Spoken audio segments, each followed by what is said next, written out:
भोला का दर्शन पावेला। अन्नपूर्ण भैरव बाबा, अन्नपूर्णा भैरव बाबा, अन्नपूर्ण भैरव बाबा, अन्नपूर्णा भैरव बाबा। कोई रहा ना बाकी रहा है काशी बम बम बोल रहा है काशी, बम बम बोल रहा है काशी, हम बम बोल रहा है काशी। बम बम बोल रहा है काशी बम बम बोल रहा है काशी बम बम बोल रहा है काशी, बम बम बोल रहा है काशी।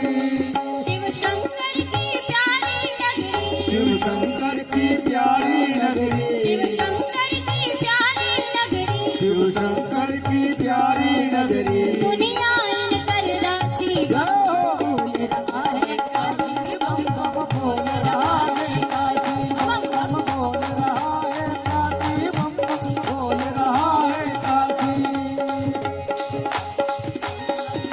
रहा है काशी बम बम बोल रहा है काशी, बम बम बोल रहा है काशी, बम बम बोल रहा है काशी, बम बम बोल रहा है काशी, बम बम बोल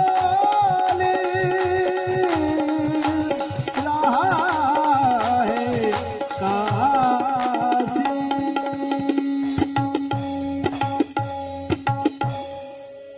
बोलिए काशी विश्वनाथ भगवान की, की जय, अन्नपूर्णा मैया की। की जय। क्या सुना रहे थे? बताइए क्या सुना रहे थे? अभी तो हाथ उठाया था ना आप लोगों ने।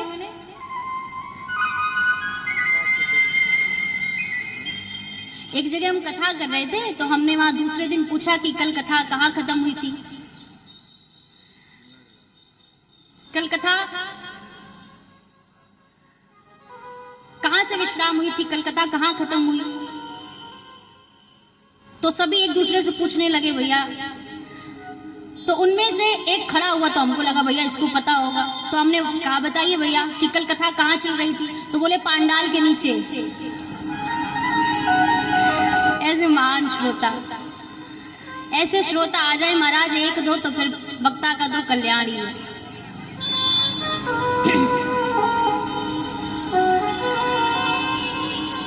अच्छा सोचो, आप लोग तो भूल ही जाते हो, अगर वक्ता भी भूल जाए कि हम क्या सुना रहे थे तो हैं? भाई भगवान थोड़ी होता है वक्ता, है इंसान ही है। हो जाता है कभी कभी, गलतियां हो जाती हैं, बोलना कुछ चाहते निकल कुछ और जाता है। और देखो कथा में लोग गलतियां ज्यादा पकड़ते हैं, हर तरह के लोग आते हैं, है ना। कुछ आते हैं सच में कथा सुनने कि नहीं भैया कथा सुननी चाहिए, कुछ आते हैं वक्ता को देखने कि वक्ता कैसा है, कुछ आते हैं नाचने के लिए, कुछ आते हैं भजन सुनने के लिए, कुछ आते हैं व्यवस्थाएं देखने के लिए, और सबसे बढ़िया वो लोग होते हैं जो आते हैं यहाँ सोने के लिए। भगवान भैरव ने ब्रह्मा जी का एक सर काट दिया, तब काशी में पहुंचे जहां उनको मुक्ति प्राप्त हुई, ब्रह्म हत्या से मुक्ति मिली। अब बारी आई केतकी के पुष्प की, जिसने झूठ बोला था। भगवान शिव कहते हैं कि मैंने तुमको अपने सिर पर धारण करके रखा था, तुमने झूठ बोला, ब्रह्मा का साथ दिया। देखो यहाँ पर ब्रह्मा जी को भगवान शिव ने श्राप दिया है क्या कि तुमको बहुत बड़ा बनना रहता है ना, तुमको एक तुम्हारे अंदर बहुत इच्छा है, जिज्ञासा है कि सर्व हमेशा पूजने की, सर्व पूज्यमान बनने की, तो मैं तुम्हें श्राप देता हूँ कि कहीं भी तुम्हारी पूजा नहीं की जाएगी, कोई भी तुम्हारी पूजा नहीं करेगा। इसलिए आपने देखा होगा कि ब्रह्मा जी का मंदिर कहीं नहीं बना है, केवल जो उनके द्वारा बनाया हुआ स्थान है पुष्कर तीर्थ, वहीं पर उनकी पूजा होती है। लेकिन जब ब्रह्मा जी ने क्षमा याचना करी, भगवान विष्णु ने भी हाथ जोड़ करके कहा कि प्रभु, ब्रह्मा जी ने जो अपराध किया था उसका दंड उनको मिल गया है, अब आप उनको क्षमा कर दीजिए। जब ब्रह्मा जी खूब रोए हैं तब भगवान शिव ने कहा कि ठीक है, वैसे तो तुम्हारी पूजा नहीं होगी, लेकिन जब कहीं यज्ञ आदि होगा तो वहां पे आपकी पूजा अवश्य होगी, वहां पे आपका स्थान अवश्य होगा। केतकी के पुष्प को क्या श्राप दिया कि आज से मेरी पूजा में तुम स्वीकार नहीं किए जाओगे। मैं तुम्हें अपनी पूजा में स्वीकार नहीं करूंगा। लेकिन जब केतकी के पुष्प ने ये सुना कि आज से मैं प्रभु की सेवा से वंचित हो गया, तो केतकी का पुष्प रोने लगा, हाथ जोड़ करके प्रार्थना करी, नमस्ते नाथ मे जन्म निष्फलम भवता गया, सफलम क्रियताम तात क्षम्यताम किल्बिषम। कहा प्रभु हमें क्षमा कर दीजिए, मुझसे अपराध हो गया है, ऐसे आप अपनी सेवा से मुझे वंचित ना करिए। भगवान ने कहा ठीक है, जो लोग मेरी पूजा करने के लिए अपने घर को सजाते हैं, मंदिर को सजाते हैं, वहां पर तुम प्रयोग में आओगे, वहां पर तुम शामिल हो सकते हो, किंतु मैं तुमको अपने अंग में स्वीकार नहीं करूंगा। तो तब से केतकी का पुष्प जो है वो भगवान शिव की सेवा से वंचित हो गया। यानी भगवान शिव को सभी पुष्प चढ़ाए जाते हैं, केवल केतकी का पुष्प और चंपा का पुष्प, ये दोनों पुष्प शिव की पूजा में नहीं चढ़ाए जाते।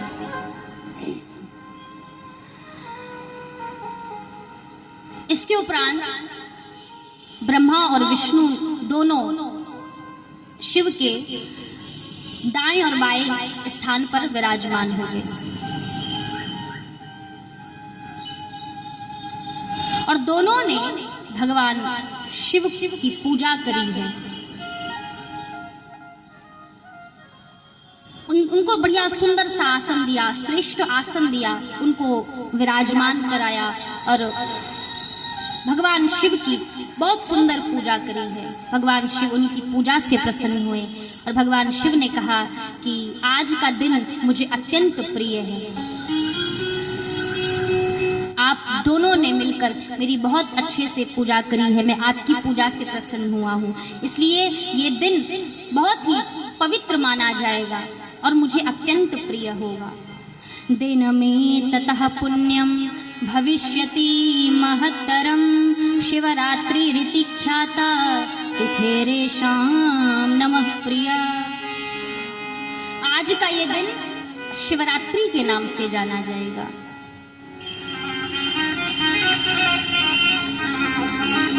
हम समझते हैं कि शिवरात्रि इसलिए मनाई जाती है क्योंकि शिव और पार्वती का विवाह हुआ था, लेकिन नहीं, इस दिन प्रथम शिवलिंग का प्राकट्य हुआ था, इसलिए हम महाशिवरात्रि मनाते हैं। इस दिन भगवान शिव के निराकार रूप यानी शिवलिंग का प्राकट्य हुआ था और विष्णु भगवान ही शिव का स्वरूप कहे गए हैं, माने गए हैं। तो जिस प्रकार भगवान शिव का निराकार रूप शिवलिंग है, उसी प्रकार विष्णु का भी निराकार रूप है शालिग्राम। ये दोनों ऐसे देवता हैं जो सगुण और निर्गुण इन दोनों रूपों में पूजे जाते हैं। भगवान शिव का निराकार रूप क्या है? क्या है? शिवलिंग। और विष्णु का निराकार रूप क्या है? शालिग्राम। ये दोनों ऐसे हैं जो सगुण रूप में भी पूजे जाते हैं और निर्गुण रूप में भी पूजे जाते हैं।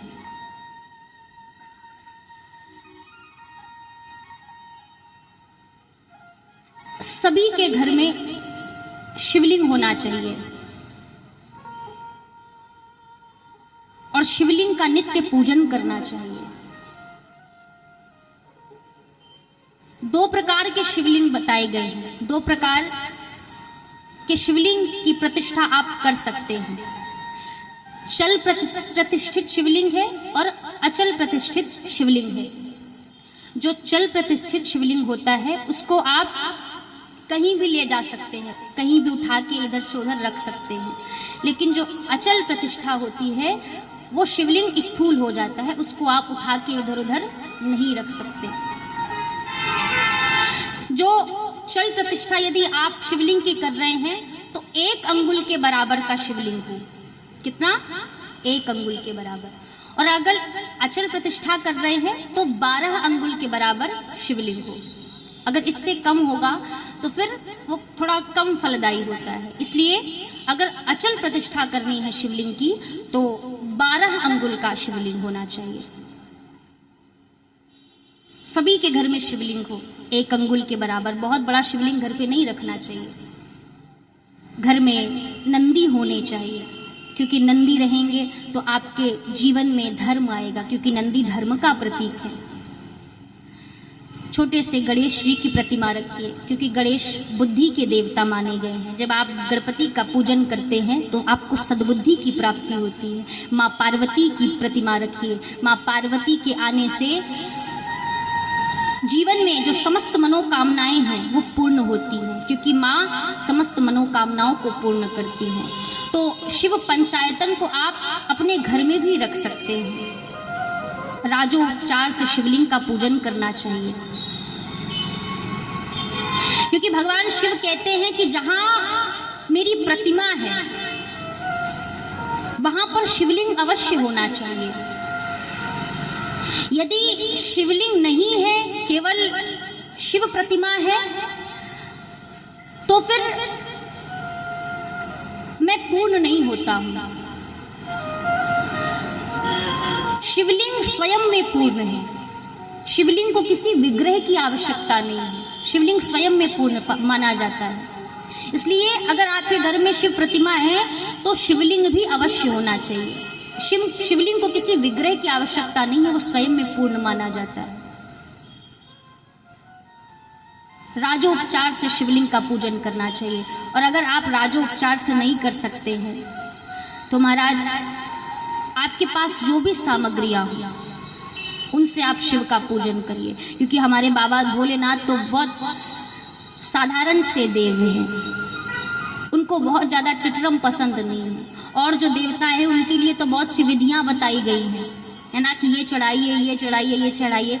इनकी भी पूजा में विधियां हैं, लेकिन कहा अगर कोई भी सामग्री नहीं है, 1 लोटे में जल लेकर के आप ओम नमः शिवाय का जाप करके अगर शिवलिंग पर जलाभिषेक करते हैं तो भगवान शिव उतने में ही आपसे प्रसन्न हो जाते हैं।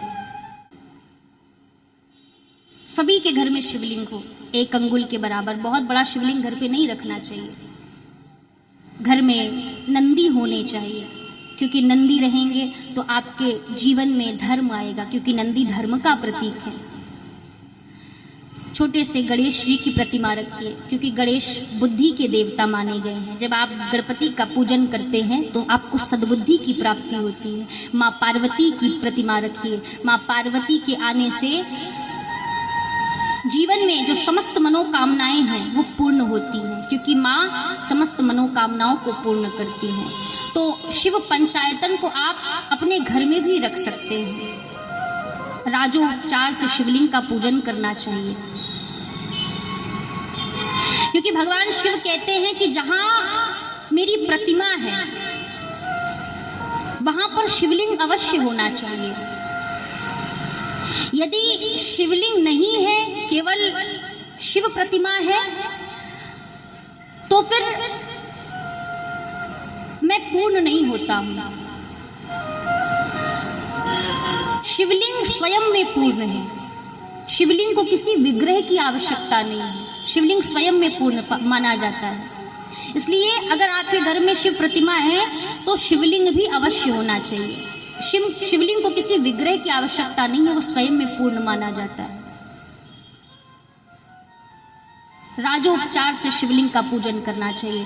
और अगर आप राजोपचार से नहीं कर सकते हैं तो महाराज आपके पास जो भी सामग्रियां हो उनसे आप शिव का पूजन करिए, क्योंकि हमारे बाबा भोलेनाथ तो बहुत साधारण से देव हैं, उनको बहुत ज़्यादा टिटरम पसंद नहीं है। और जो देवता हैं उनके लिए तो बहुत सी विधियाँ बताई गई हैं, है ना, कि ये चढ़ाइए, ये चढ़ाइए, ये चढ़ाइए।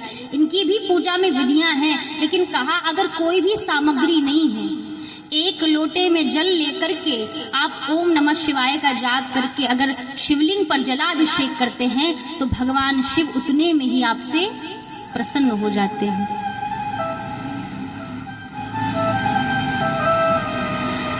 श्रावण के मास में शिवलिंग का विशेष पूजन करना चाहिए। श्रावण में रविवार पड़ जाए, सोमवार पड़े, तो बड़े ही मन के साथ, श्रद्धा के साथ शिव का पूजन करना चाहिए।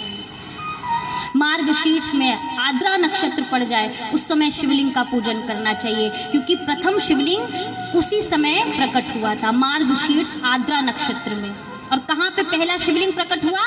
अरुणाचल प्रदेश में। कहाँ पे? अरुणाचल प्रदेश में। तो महाराज इस प्रकार बताया गया शिवलिंग के विषय में, किन किन सामग्रियों से आप शिवलिंग का निर्माण कर सकते हैं ये भी बताया गया।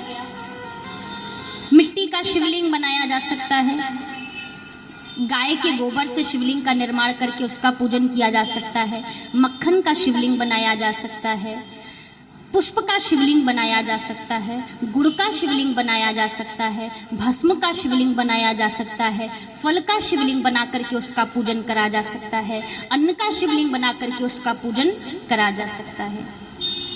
तो इन सामग्रियों से आप शिवलिंग का निर्माण कर सकते हैं। लेकिन कहा अगर कोई सामग्री नहीं है आपके पास और आप शिव की पूजा करना चाहते हैं, शिवलिंग की पूजा करना चाहते हैं, तो अंगुष्टादावपि, आप अंगूठे पर ही शिवलिंग का निर्माण करके उसका पूजन कर सकते हैं। शिवलिंग का पूजन कहीं निषेध नहीं है, ऐसा शिव महापुराण कह रही है। अंगूठे पर ही शिवलिंग का निर्माण करके उसका पूजन कर सकते हैं। और कलयुग में शिव महापुराण के अनुसार जो सबसे अत्यंत फलदायी देने वाला शिवलिंग है वो है पार्थिव शिवलिंग। कलयुग के जीवों के लिए पार्थिव शिवलिंग विशेष फल देने वाला कहा गया है, यानी मिट्टी का शिवलिंग। इसलिए जब आपके घर में कोई ब्राह्मण देवता आए रुद्राभिषेक कराने, कोई आपके पुरोहित आए, तो उनसे विशेष प्रकार से बोलिए कि पार्थिव शिवलिंग का ही निर्माण करें, क्योंकि पार्थिव शिवलिंग का पूजन करने से जितने अनिष्ट कार्य हैं वो सब नष्ट हो जाते हैं, और आगे आने वाले जितने कष्ट हैं, दुख हैं, वो उसी समय नष्ट हो जाते हैं, कष्टों का निवारण होता है। इसलिए पार्थिव शिवलिंग की विशेष महिमा बताई गई है। धूप, दीप, नैवेद्य, अर्घ्य, नमस्कार, क्षमा याचना, विसर्जन, इसके उपरांत ब्राह्मण को दक्षिणा दे करके, ब्राह्मण को भोजन करा करके, इस प्रकार शिवलिंग का पूजन कराना चाहिए। इससे शिव पद की प्राप्ति होती है।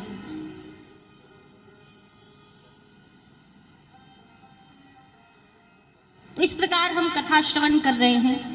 अब वैसे बहुत बहुत विस्तार, हरि कहते हैं ना, हरि अनंत, हरि कथा अनंता। यहाँ पर वर्णन आया है कि कितने शिवलिंग का निर्माण करने पर क्या फल प्राप्त होता है, शिवलिंग पर क्या चढ़ाने से क्या प्राप्त होता है, ये सारी कथाएं हैं।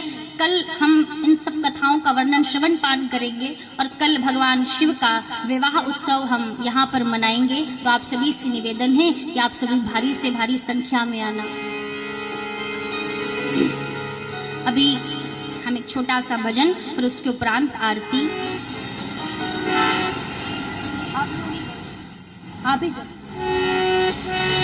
कल की कथा बहुत विशेष है, इसलिए हम सभी कल भारी से भारी संख्या में आएंगे और कल भगवान शिव और पार्वती का विवाह हम इस क्षेत्र में मनाएंगे। बोलिए शंकर भगवान की, जगत जननी जगदम्बा की, श्री रामचंद्र भगवान की, जानकी मैया की, श्री वृंदावन बिहारी लाल की, श्री राधा रानी सरकार की, श्री शिव महापुराण की। हर हर महादेव, हर हर महादेव, हर हर महादेव। हरि ओम नमो पार्वती पतये नमः, महादेव नमः।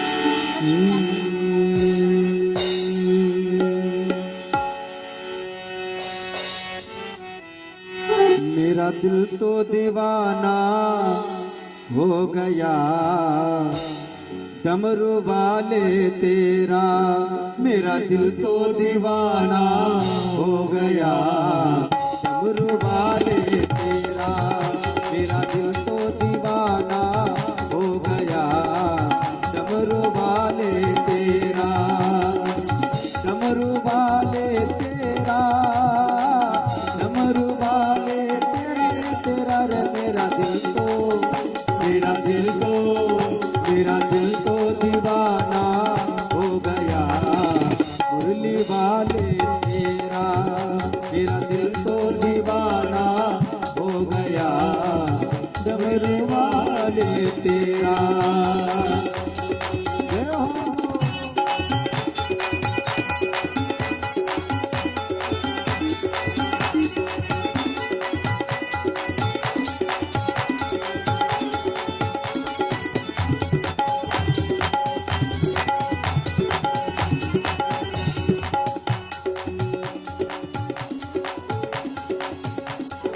जय हो।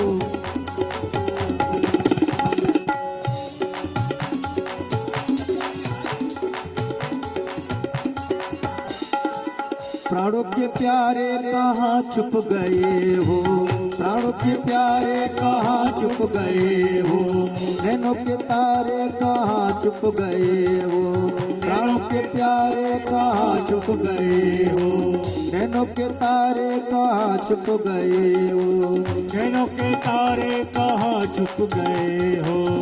क्या दिल का लगाना हो गया मुरली वाले तेरा, क्या दिल का लगाना हो गया मुरली वाले तेरा, मुरली वाले तेरा, डमरू वाले तेरा, डमरू वाले तेरा रे तेरा रे। सभी लोग अपने अपने हाथ उठा ले और भगवान भोलेनाथ के भजन में सभी लोग मीठी मीठी ताली बजाएं। मेरा दिल तो दीवाना हो गया मुरली वाले तेरा, मेरा दिल तो दीवाना हो गया डमरू वाले तेरा, डमरू वाले तेरा, डमरू वाले तेरा, डमरू वाले तेरा रे तेरा रे। मेरा दिल तो, मेरा दिल तो, मेरा दिल तो दीवाना हो गया डमरू वाले तेरा, तो दीवाना हो गया डमरू वाले तेरा, डमरू वाले तेरा, डमरू वाले तेरा।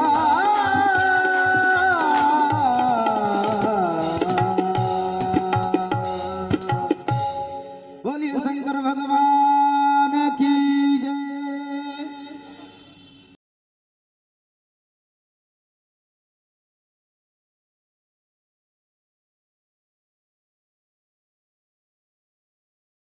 आनंद टीवी से जुड़ने के लिए आप हमें व्हाट्सएप करें 9277395752 पर।